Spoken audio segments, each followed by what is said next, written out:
বলিউড অভিনেতা অভিনেত্রী কাজল এবং অজয় দেবগনের একটি সাক্ষাৎকার দেখে আমি খুব অবাক হলাম।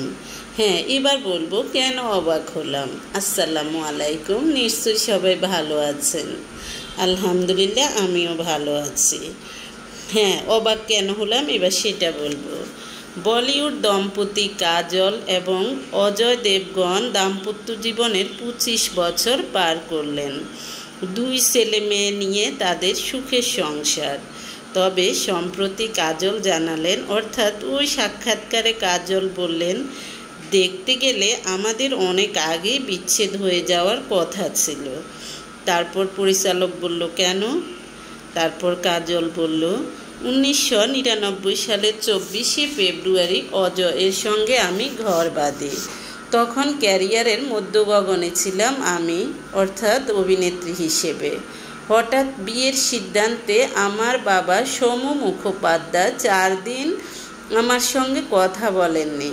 শেষমেশ পরিবারের উপস্থিতিতে ঘরোয়াভাবে আয়োজন করে আমাদের বিয়ে সারানো হয়, অর্থাৎ এই জুটির বিয়ে সারানো হয়। অজয় কখনো ব্যক্তিগত জীবন নিয়ে মুখ খোলেননি, তবে কাজল বরাবরই খোলামেলা। হ্যাঁ, কাজল ওই সাক্ষাৎকারে বলল যে আমাদের বিয়েটা অনেক আগে ভেঙে যাওয়ার বা বিচ্ছেদ হওয়ার কথা কেন হয়েছিল। সাংবাদিক যখন আবারও প্রশ্ন করল, তারপর বলল যে তাহলে সংসার টিকলো কীভাবে।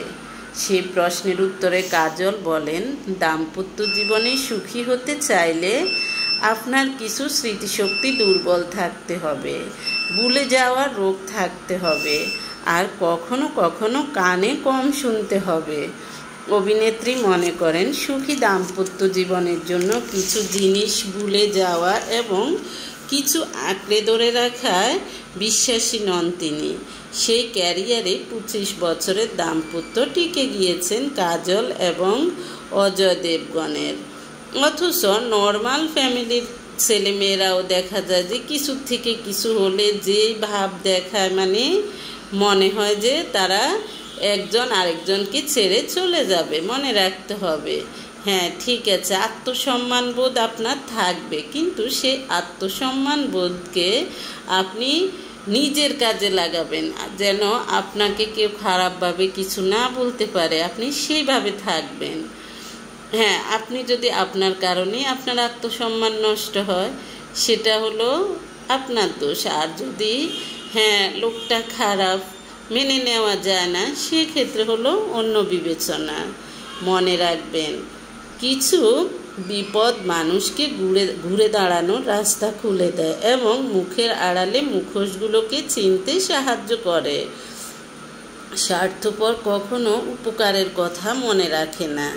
তার বিপদ কেটে গেলে স্বার্থের কারণে আপনাকে বিপদের দিকে ঠেলে দিতে পারে। যার বিচার আদালত করতে পারে না, তার বিচার সময় করে দেয়। আর সময় যখন বিচার করে, তখন সাক্ষী প্রমাণের প্রয়োজন হয় না। সস্তা মানুষের খরিদ্দার বেশি এবং ব্যক্তিত্বহীন মানুষের বন্ধু বেশি।